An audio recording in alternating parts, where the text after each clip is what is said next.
confused, chaotic, expensive, and unbalanced. That's how Kate Huffnagel describes the current healthcare system in the U.S. This summer, Kate's been part of a community discussion about T.R. Reid's The Healing of America, a global quest for better, cheaper, and fair healthcare. We need to let everybody know how much it's costing to not have healthcare reform. In groups like this one, an important conversation has begun about the current state of healthcare in our country and ideas for making improvements. Are we willing to accept these changes and make them part of our lifestyles? For Kate, her decision to read the book was a personal one. I am 63 years old, retired.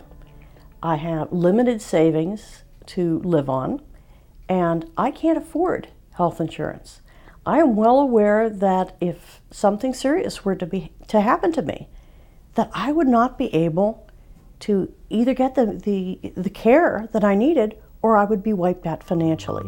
This is a problem that is gaining in epic proportions, and as employers are cutting their insurance plans for their employees, as the costs are becoming more and more extreme, as people are putting off getting major care provided to them when they clearly and desperately need them, the fact that we're not providing preventative care and education to our most needy and youngest populations is just going to cause bigger and bigger problems that will affect our whole society. The politicians, they say we have the best healthcare system in the world.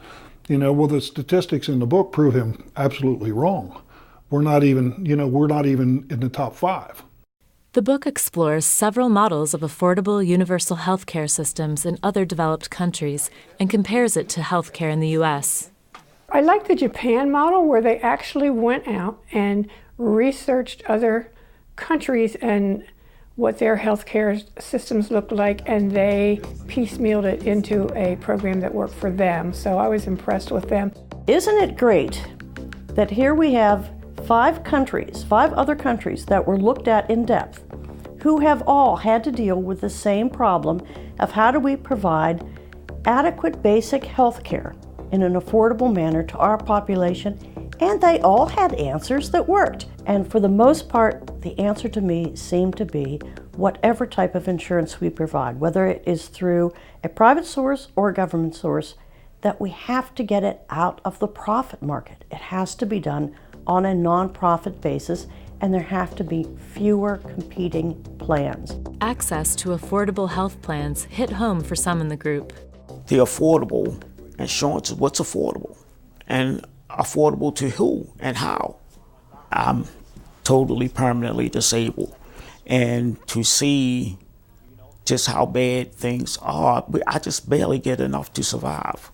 And it's hard to sometimes have to decide between food and medicine.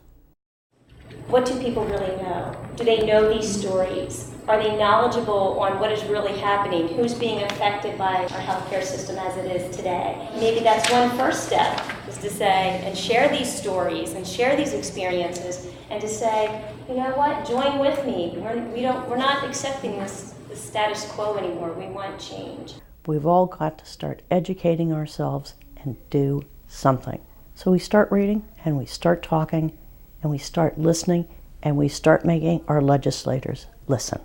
I just feel we're a step closer, that we have more voices now than what we did before, and the more voices we can get to talk about this, the better we're going to be.